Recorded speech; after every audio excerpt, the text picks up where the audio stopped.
Bienvenue.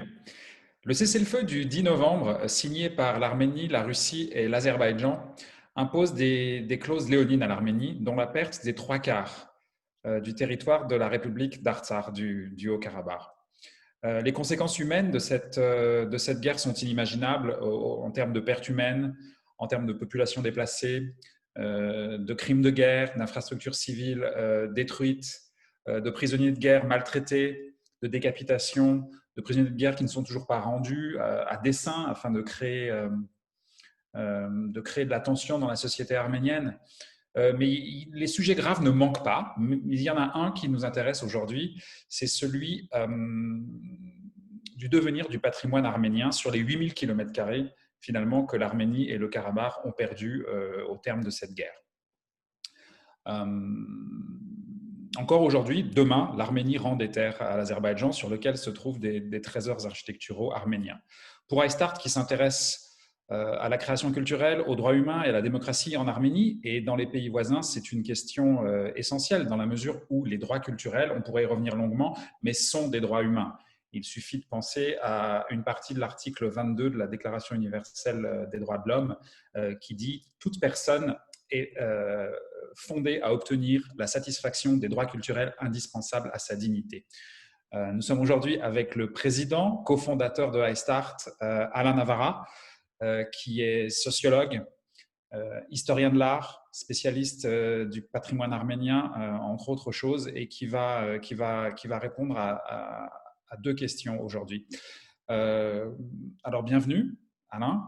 Et je voudrais te poser la première question. En termes de protection du patrimoine culturel arménien et de droits de l'homme, de droits humains, quelles valeurs représente ce patrimoine autre que les valeurs artistiques et historiques? Alors, et c'est clair que les biens culturels ne sont pas des biens comme les autres. D'abord, parce qu'ils font partie du patrimoine de l'humanité, ils en constituent évidemment leur richesse. Et ce conflit, comme tu as précisé tous les dangers et toutes auxquels nous allons devoir faire face avec ce conflit, eh bien, le conflit de Haut-Karabakh va entraîner des atteintes importantes pour le patrimoine culturel de la région. Alors, il faut d'abord attirer l'attention sur le danger d'effacement de toute trace d'un passé, d'une culture millénaire sur cette région. Alors, ce n'est pas une idée, une subjectivité, ce n'est pas une idée de notre part, tout simplement, on s'en réfère à ce qui s'est passé d'ailleurs pour le cimetière de Khachkar, de Djoukha ou de Djoulfa des années 1998 à 2005, où le gouvernement de l'Azerbaïdjan, malgré les injonctions de l'UNESCO, a détruit ce patrimoine, j'oserais dire, de la culture arménienne, bien évidemment, mais de la culture du patrimoine mondial. Alors, il est clair que cet appel, il s'inscrit dans un présupposé qui est universaliste, mais ce présupposé universaliste, il est malgré tout à l'origine et il est la source de la légitimation de la protection du patrimoine mondial par un ensemble de textes, par un ensemble d'organismes internationaux, et c'est à la base sur ces textes, pardonnez-moi, que nous nous sommes penchés pour voir quelles étaient les solutions pour ce patrimoine. Alors, quelle valeur? Déjà, il faudrait s'entendre sur ce qu'on entend par le mot valeur. Alors, le premier problème, c'est que l'Artsakh est un État, mais il n'est pas reconnu. Et c'est surtout la non-reconnaissance de l'Artsakh, effectivement, qui pose un problème. Puisqu'il y a un ensemble d'outillages au niveau de la loi, des lois internationales, pour pouvoir intervenir, mais on parle là de communauté d'États, et malheureusement, l'Artsakh n'est pas reconnu comme un État. Alors, pour attirer l'attention sur cette protection nécessaire, eh bien, on s'est basé avec iStart sur la notion de valeur. C'est un vaste sujet, la notion de valeur, dans la société contemporaine européenne et occidentale, bien sûr, mais ces valeurs, elles guident l'ensemble des structures internationales pour savoir ce que nous choisissons de protéger, ce que nous choisissons, pardonnez-moi, de conserver. Et surtout aussi, ces valeurs, elles sont le fondement pour savoir finalement ce que représente pour nous, pour l'ensemble des sociétés, le passé et comment, à partir de là, nous gérons aussi le présent. Alors, il est clair aujourd'hui que, j'oserais presque dire quelque chose qui va apparaître comme négatif, mais c'est au bon vouloir de l'Azerbaïdjan qu'il revient finalement, quelque part, de protéger ce patrimoine. C'est pour cela qu'on a décidé d'attirer l'attention sur le lien étroit qu'il y a entre conservation du patrimoine et droits de l'homme, droit à la diversité culturelle et droit à l'utilisation finalement de cet ensemble du patrimoine arménien qui sert non seulement à quelque chose d'artistique ou d'esthétique, mais à une vie sociale. Alors, ce patrimoine arménien du Karabakh ou de l'Artsakh pour les Arméniens et du Haut-Karabakh pour le monde occidental, il faut l'inscrire résolument dans le présent. Ce n'est pas quelque chose qui est un patrimoine isolé du flot de la vie. Ce n'a pas donc je dirais, une simple valeur limitée qu'au niveau de l'esthétisme, au niveau culturel, mais c'est, comme l'avait très bien montré la vision du Conseil européen, et y compris de l'UNESCO, c'est-à-dire que l'on doit envisager ce patrimoine comme une notion, comme un ensemble, comme un processus, comme une dynamique pour effectivement aider ces populations à surmonter le trauma qui vient d'arriver et pourquoi pas, si l'Azerbaïdjan respecte ce pourquoi elle a signé, parce qu'elle fait partie de l'UNESCO, elle est un des grands donateurs de l'UNESCO, ne cesse de répéter qu'il y a une possibilité que les minorités expriment leur culture dans l'Azerbaïdjan, donc nous espérons qu'elle va tenir parole. Alors, on pourrait s'attacher uniquement, quand on va parler du patrimoine arménien, à la Convention de l'UNESCO de 1972, sur la valeur exceptionnelle, on va dire, de ces monuments, des monuments les plus admirables de ce patrimoine. Mais à mon sens, c'est une définition beaucoup trop restreinte aujourd'hui. C'est une définition non seulement restreinte pour l'Artsakh au Karabakh, mais pour l'ensemble du patrimoine. Il faudrait, à mon sens, adhérer à une définition plus holistique du patrimoine culturel pour attirer l'attention sur ce territoire. Alors, cette approche, pourquoi cette approche plus holistique? Parce que notre but est d'attirer l'ensemble des professionnels de la protection du patrimoine, qu'ils soient historiens de l'art, archéologues, spécialistes de cette protection, tout simplement pour leur dire en fait que il y a un lien très fort entre, je le répète, avec les droits de l'homme. Mais pourquoi? Parce que si on considère le passé ou ce qui arrive aujourd'hui, toute atteinte au patrimoine culturel généralement précède des atteintes aux populations. Généralement, c'est ce qu'on va pouvoir noter. Et puis, parce qu'il faudrait être, dans le fond, dire qu'il faut être logique. Si on a promulgué autant de textes, que ce soit de l'UNESCO, onusien ou d'autres institutions non gouvernementales, c'est bien pour quelque chose.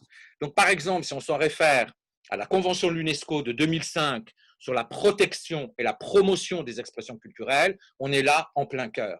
Accepter la destruction ou les dégradations, c'est finalement être en totale opposition avec ces volontés de promotion des expressions culturelles. Et j'oserais presque dire c'est en totale contradiction avec ce que l'Azerbaïdjan a toujours clamé faire. Puisque là même, ces derniers temps, le ministre des Affaires étrangères azéri a absolument confirmé, alors peut-on le croire ou ne pas le croire, ça c'est autre chose, mais a confirmé que l'Azerbaïdjan protégerait les lieux, on va dire, du patrimoine et de l'héritage culturel arménien. Alors, quand on détruit un patrimoine, ce n'est pas simplement une église, un musée, c'est déjà important, mais ces éléments du bâti ancien, même du bâti moderne ou du bâti religieux dans le Karabakh, si on les détruit, on va détruire 3 valeurs essentielles. D'abord, la première, c'est une valeur institutionnelle. Parce que ces bâtiments, ce bâti, on peut dire que on peut le considérer finalement comme un centre, comme un catalyseur de l'action sociale du territoire. Les églises sont utilisées. On sait très bien que pour une population, la population arménienne de l'Artsakh, comme la population arménienne d'ailleurs en général, est très attachée à la foi. Donc c'est un lieu, par exemple, qui va faciliter des fonctions sociales, permettre du lien social. La deuxième valeur auquel on va s'attaquer, c'est une valeur instrumentale. Qu'est-ce que ça veut dire? C'est encore une fois que certains du bâti, qui d'ailleurs a déjà été attaqué lors de bombardements, ce sont des lieux où on peut dispenser, par exemple, une éducation, on peut dispenser un savoir, on peut dispenser une transmission. Donc ça, c'est une valeur instrumentale du patrimoine. Et la dernière valeur auquel on pense peu, mais c'est la valeur économique. Pourquoi? Tout simplement, c'est un territoire qui, ces dernières années, a beaucoup développé son tourisme. Donc là aussi, détruire ou accepter qu'on détruise, eh bien, ça sera priver un territoire de recettes, tout simplement, financières, on va dire, pour permettre à une population de vivre. Donc le patrimoine, encore une fois, j'y tiens, j'insiste, ce n'est pas simplement que de voir un côté esthétique ou artistique, il a évidemment beaucoup d'autres liens. Et puis, je ne sais pas si je me fourvoie, j'espère que non. J'ai envie d'être optimiste, j'ai envie de croire. Alors, certains diront que je le suis trop, mais finalement, la protection du patrimoine, si on en croit le discours, encore une fois, des gouvernants azéris, eh bien, ça pourrait être finalement une source de dialogue. Pas maintenant, c'est clair, mais ça pourrait être ce que souhaite finalement depuis tout le temps et dont on parle depuis quelques années avec beaucoup de véhémence, le dialogue interculturel, ça serait finalement possible. Alors, est-ce que le patrimoine à ce point-là, j'oserais dire à ce niveau-là, ne peut pas être considéré également comme un outil de prévention des conflits? Encore une fois, ce n'est pas une subjectivité de notre part, hein, de la mienne ou de iStart, mais tout simplement, on s'en réfère à une déclaration du Conseil européen, la déclaration d'Opatija de 2003 du Conseil de l'Europe. Donc on voit, encore une fois, que c'est un appel à la logique de tous les textes qui ont été émis, de toutes les conventions qui ont été émises depuis aujourd'hui près de 15 ans, ou voire 20 ans. Alors, on est dans une région particulière. Et c'est vrai que c'est une région troublée, c'est une région où la violence est exercée depuis de nombreuses années. Mais finalement, j'oserais dire qu'il y a une responsabilité à mettre en avant. Et cette responsabilité, c'est tout simplement de dire à l'Azerbaïdjan, OK, voilà, c'est de nouveau votre territoire, mais il y a donc une responsabilité partagée avec l'UNESCO ou avec d'autres organismes internationaux qui peuvent intervenir pour la protection. Et ça serait important, parce qu'on est au cœur même, finalement, de toutes les politiques onusiennes et européennes, c'est-à-dire qu'on doit arriver à faire comprendre qu'au travers du patrimoine, c'est un enjeu bien plus important, c'est la conciliation des valeurs contradictoires, c'est le respect du patrimoine d'autrui. Et si nous ne sommes pas capables de faire respecter cela, alors que l'Azerbaïdjan fait partie de l'UNESCO, c'est qu'on est face, encore une fois, à un échec. Alors, serons-nous capables de prendre en compte cet échec? On n'en sait rien. Alors, deuxième question, au sujet de la nature du patrimoine arménien du Haut-Karabakh, est-il, d'après toi, un patrimoine universel ou un patrimoine particulier à une culture? Et quel danger, au pluriel, le menace? Alors oui, ça c'est... ma réponse va paraître évidente. Alors, évidemment, je précise tout de suite ici que je parle en tant qu'invité, je dois préciser ma position, je parle en tant qu'historien de l'art, mais je voulais dire que je ne suis pas spécialiste de l'art arménien, mais évidemment, je connais particulièrement bien l'art arménien, et parce que nous avons développé aussi une activité de tourisme importante avec iStart et une autre association, c'est évidemment quelque chose que je connais bien.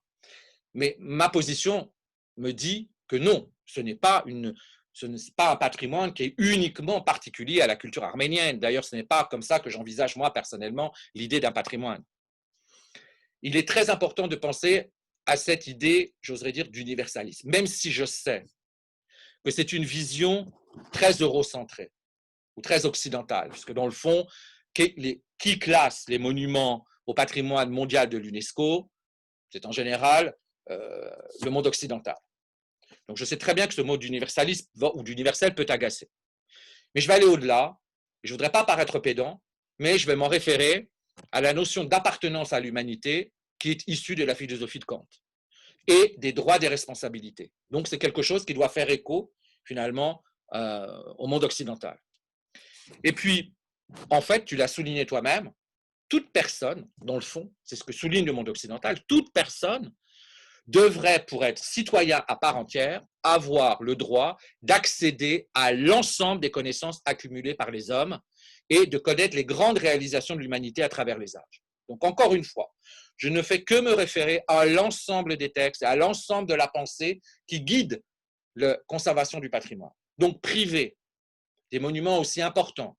Alors, on a souligné Dadivank, Amaras, Tsernavank, un ensemble de monuments. Le territoire arménien de l'Artsakh a véritablement un nombre incalculable de richesses. Ça serait pas simplement priver les Arméniens, bien sûr, mais ça serait priver de liens qui sont des liens artistiques, des liens de connaissances historiques, mais également, je le répète encore une fois, une connaissance qui appartient finalement à tout le monde. Donc pour moi, effectivement, ce n'est pas une culture particulière. D'ailleurs, tout le monde peut s'approprier la culture arménienne. Il ne s'agit pas d'être arménien pour la comprendre, de l'aimer ou quoi que ce soit. J'en prends pour exemple le nombre de spécialistes qui connaissent parfaitement la culture arménienne sans être arméniens. Alors, ce corpus d'éléments qui est en danger, bien évidemment, eh bien, il faut bien comprendre qu'il est un lien partagé avec d'autres civilisations. On pourrait mettre en lien l'architecture arménienne d'une certaine époque qui se trouve dans la région avec certains types d'architecture que l'on va retrouver dans le Moyen-Orient. Donc, encore une fois, ces éléments du patrimoine arménien sont, il faut le dire encore une fois, sont des points de jonction, des passerelles qui montrent les points communs fondamentaux à caractère civilisateur que nous partageons avec d'autres sociétés. Encore une fois, ce n'est pas à proprement parler que arménien, bien évidemment. Alors, encore une fois, moi je m'en réfère à la Convention de l'UNESCO de 1970 qui introduisait la notion très importante de civilisation humaine. Et c'est à partir de là qu'on se réfère à une culture universelle, parce que ce texte tentait d'établir des points communs universels. Je t'en donne juste lecture. Les biens culturels sont un des éléments fondamentaux de la civilisation et de la culture des peuples. Et ils ne prennent leur valeur réelle que si leur origine, leur histoire et leur environnement sont connus avec la plus grande précision et par le plus grand nombre possible. Encore une fois, je tiens vraiment à le préciser. Il ne s'agit pas pour iStart de défendre subjectivement justement une idée, même si nous sommes des individus d'origine arménienne, mais nous baser véritablement sur un corpus de textes et un corpus d'idées et de pensées qui existent. Alors, pour terminer aujourd'hui, parce que je pense que nous aurons l'occasion la semaine prochaine de revenir, parce que on va rester véritablement sur ce sujet pendant un moment, parce qu'il est très très important. Eh bien, la défense, le danger, pardonnez-moi, qui menace ce patrimoine, il est de 3 ordres. Encore une fois, il faut comprendre en tant qu'individu arménien que nous nous méfions un peu. Je vous le répète, il y a eu des pogroms, les pogroms de Sumgait, les pogroms de Bakou. Il y a eu ces exactions, bien sûr, mais une destruction de ce cimetière de Djoukha ou de Djoulfa. Il y a eu des églises transformées en mosquées. Alors, on peut se méfier. Et le danger qui guette ce patrimoine, il est de 3 ordres. Le premier, c'est une haine patrimoniale. Alors, qu'est-ce que ça veut dire, la haine patrimoniale? C'est assez simple dans ce cas-là. Vous imaginez bien que dans une culture qui est une culture extrêmement nationaliste, eh bien, on va vouloir effacer les traces de l'autre. Dans ce cas, on l'a déjà vu, on est documenté là-dessus. Dès que Chouchi a été pris, on a tagué la cathédrale, on a détruit des croix, et cette haine patrimoniale, elle est malgré tout, encore une fois, à craindre. Et pourquoi elle est à craindre?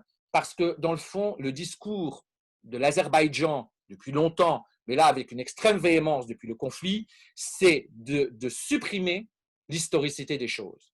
C'est de falsifier l'historicité des choses, des gens et des communautés sur ce territoire. Donc, ça, c'est la première crainte que l'on a et qui, je précise, serait justifiée par l'ensemble de ce qu'on a vu déferler sur les réseaux sociaux, au travers simplement des écrits, mais aussi des images. Le deuxième danger qui menace, c'est ou la privation, ou la prédation, ou le déni. Alors, qu'est-ce que ça veut dire? La privation, c'est très simple. C'est empêcher une communauté d'utiliser, par exemple, ces églises qu'ils utilisent régulièrement. Il ne s'agit pas aussi de parler de monuments qui ne sont pas de l'ordre du vivant. On les utilise, ces monuments. Ces églises ne sont pas juste à visiter par des touristes. Donc, pourquoi empêcher une communauté d'utiliser ces monuments? C'est tout simplement aussi une volonté de couper le groupe arménien de son histoire. Et on arrive très bien, quand on coupe une communauté ou un groupe, on va utiliser le groupe, on coupe le groupe de l'accès à ces monuments et de ces biens, qu'ils soient d'ailleurs matériels ou immatériels. Donc, il est là très important de voir si l'Azerbaïdjan ne considérera pas l'ensemble de ce patrimoine et cet héritage culturel comme simplement une identité culturelle qu'on voudra faire disparaître, puisque dans la construction de la nation azérie, est-ce qu'il y a eu de la place pour les minorités dans cette construction identitaire nationale? En tout cas, pour les Arméniens du Karabakh, il n'y en a pas eu de place. Donc, c'est un danger. On voit déjà un danger qui est apparu, qui est documenté d'ailleurs depuis 3-4 ans, puisque une ONG norvégienne qui participait à la restauration d'églises sur le territoire du Karabakh, hein, non pas de l'Artsakh, mais sur le territoire de l'Azerbaïdjan, mais non pas de l'Artsakh, ont constaté que des inscriptions arméniennes avaient été effacées pour être remplacées par des motifs, d'autres motifs. Donc ça, on voit que cette dégradation, c'est un danger. Et puis le troisième danger, qui pour l'instant n'apparaît pas encore, mais enfin on va voir, c'est l'instrumentalisation patrimoniale. C'est-à-dire, c'est l'utilisation, j'oserais dire, politique du patrimoine.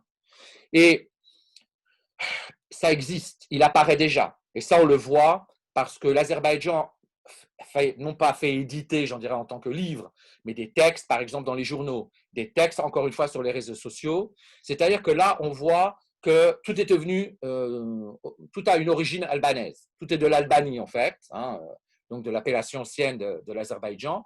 Et encore une fois, c'est la reconversion du patrimoine à des fins de transformation historique qui est à craindre. Donc, cette instrumentalisation du patrimoine, elle est déjà quand même enclenchée. Hein. Il y a des textes qui sont apparus dans des journaux, dans des médias, sur des plateformes azéries, qui sont distribués, qui sont même édités dans des journaux européens. Donc ça, c'est un danger qui existe déjà. Alors, le ministre de la Culture azérie lui-même a tweeté sur Dadivank, monastère albanais du Caucase. C'est ça. Donc, je pense que pour aujourd'hui, on va laisser ça pour la prochaine session. Il y a malgré tout des réponses internationales aux dangers qui menacent l'héritage culturel arménien et le patrimoine culturel arménien. Je pense que pour aujourd'hui, on va s'arrêter là. On le reprendra à la prochaine session pour voir tout ce qui peut être mis en place, tout ce qui peut servir de levier à, ou dire, non pas obliger, parce que je me méfie beaucoup de ce mot maintenant, mais du moins de mettre l'Azerbaïdjan devant sa propre logique. Vous avez adhéré à l'UNESCO, vous n'arrêtez pas de répéter que vous êtes un État où la diversité culturelle est admise, eh bien, montrez-le nous également. On verra la fois prochaine quelles sont les solutions, les réponses qu'il y a et quelles sont les limites à ces réponses. La semaine prochaine. Bien, la semaine prochaine, et merci Alexis Krikorian, qui est le cofondateur de iStart. Merci Alain.